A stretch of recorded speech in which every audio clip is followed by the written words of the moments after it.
everyone.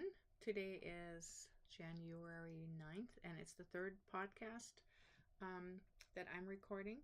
I was just watching the last farewell to Jimmy Carter, and I thought it was such a stark comparison to who's going to be taking office, who's been known to just tell nothing but lies the whole time he stands up there talking to us. So I thought it was quite a contrast, quite frankly, because Jimmy Carter is to be a humanitarian, great humanitarian, civil leader, stood for peace, integrity, honesty, and also in light of this podcast and what I want to promote for us was a champion of climate change very early on.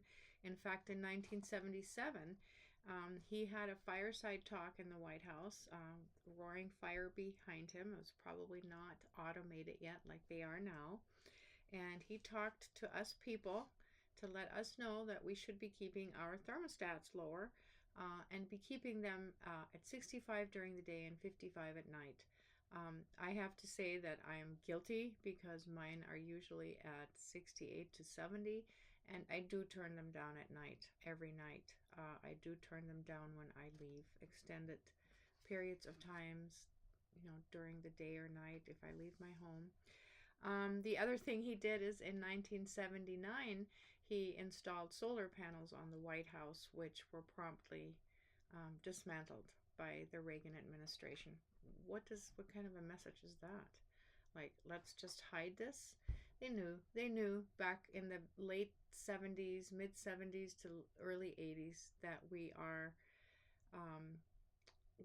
to watch for climate change and what that does to our planet, and we need to be thinking about the actions we take. And that was, of course, a big cover-up for many years by the oil-producing people. So, Exxon, I have to say, is particularly bad. The other thing that I wanted to talk about that's kind of curious, the fact that we're having the change of guards going on. Jimmy Carter outgoing, and we're paying his the last respects to him and what he stood for, and then who's coming in, who's sitting in the front row watching all this. Just thinking back to 2016 when there was not a peaceful transfer of power. At the Capitol, we had an insurrection and a huge riot that was caused and frankly led by, instigated by our incoming President Trump. 2000 planned the attack. At least 140, the numbers differ, 140 to 174 law enforcement officers got hurt. 5 people were killed and died during the insurrection that we had January 6th, 2016, and it was an insurrection. So the fact that when they give, what I'm getting to is this, what they're giving is these tours of our nation's capital, and there's no mention of this in the tour at all.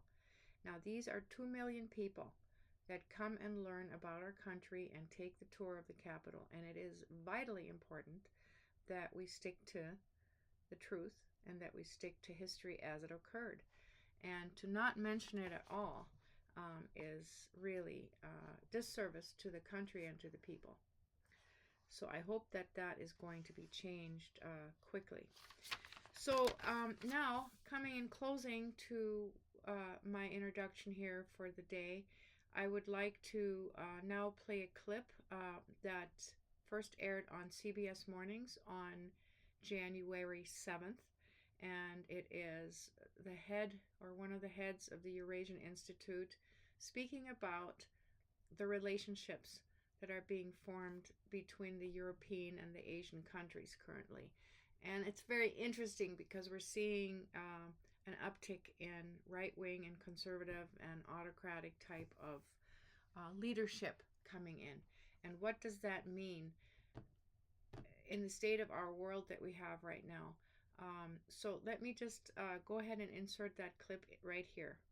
This morning, we are looking at some of the biggest risks the world faces in the new year. According to the Eurasia Group, it's a leading geopolitical risk and consulting firm. Basically, they help rich people and big companies figure out the world, and they've just released the annual list of the biggest risks the world faces. It says the number one concern in 2025 is a world in which, you've heard of the G7, G8, the G0 wins. That's the idea that we could be in an era with a total lack of international leadership where, quote, no powers drive a global agenda and maintain international order. No one's at the wheel. The president and founder of the Eurasia Group is Ian Bremmer, and he joins us now. Ian, good morning. Good to be back with you. Very dire. A driverless world, Yeah. basically, and not in a good way. You say this is a uniquely dangerous period in world history comparable to the 30s and the early Cold War. Why? Well, it's a return to the law of the jungle, where the powerful do what they will, and the weak do what they must, and no one's really protecting them. And a G0 world is very aligned with also an America First world. I mean, the United States is very powerful. You look at its allies right now, and so many of those governments are in disarray. You saw what happened with Trudeau, of course, South Korea, Germany, France. They're all playing defense. They're all saying, look, just don't talk about me. Just don't tweet about me, whatever you do. And so they're playing defense. The Americans are not saying we want to be the global leader. They're saying we want to set rules that benefit us. And we're going to go and talk to all of those leaders, and we'll put tariffs on them if we have to. We'll hit them hard unless they do what we want. Works well. There'll be a lot of wins for Trump in this environment. But from a global perspective, where so many of our opportunities and our challenges are international, you don't have anyone steering, anyone driving that bus. What role do you think Elon Musk plays here? He is not an elected leader, but he seems to be quickly becoming a very powerful force on the world stage and seems to be weighing in on many key issues that are facing the United States and the world. Well, for How now, do you navigate that? For now, he seems to be the bomb thrower in chief of the United States. I mean, he's the one out there with 200 million followers, saying that the UK government has to be overthrown, that the AfD, the Eurosceptic far-right Alternatives for Deutschland, they should be in charge of Germany. American allies are panicked about this. They're right now in crisis talks about what they can do, and what they can do could include actually putting some restraints on Twitter X. But at the same time, they're deeply concerned. Well, if he's that close to Trump, is that going to affect our relationship? Is he speaking for them? Is Twitter X a part of the military-industrial complex of the United States? Are they a national champion? It's hard to imagine that Elon would be making all of these statements if Trump wasn't okay with them. Okay, and speaking of Trump, he is set to take office in just under 2 weeks, and you and your team have put his return as the second biggest risk of 2025. What about his presidency is so risky? Well, it's not that he's going to fail. It's more that he has consolidated so much more power this time around than in 2017. Both compared to his allies and his adversaries. The Chinese economy is in real trouble. Russia's in serious decline. Iran is falling apart right now. They've lost their empire in the Middle East. But also the fact that the GOP is now riding Trump's coattails, not the other way around.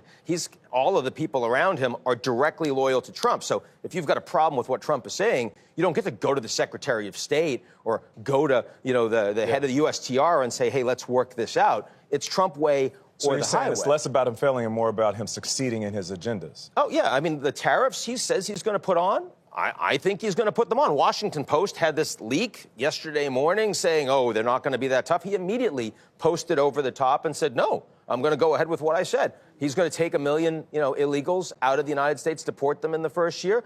You should take that as a serious policy that is going to come. And the impact of that on inflation in the United States, for example, on, consumption in the United States, those things are real. Those things are real. Ian, before you go, I want to talk about AI. It was a top risk last year. Yeah. It's still a top risk. AI on bound number 8. What's your worry?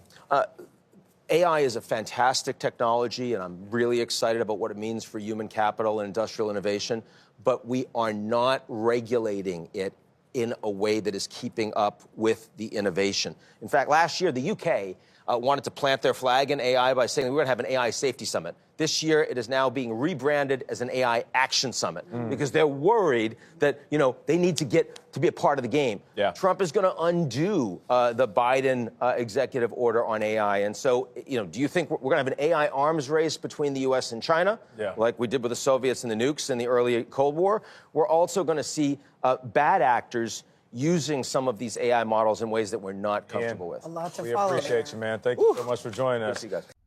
So I just, in closing, want to say thanks for coming to watch the content here and see what we might need to be thinking about in the near future and actively working on. Again, I'd like to encourage you to carry your own straws that you can clean. They make them out of tempered glass now and stainless steel, and they come with a brush that you can carry around in a little container, maybe in your glove compartment. You don't have to take a plastic straw from the drive-ins if you do eat fast food. Also, please carry your own utensils. Have a bowl with a lid, maybe two. Bring your own napkins.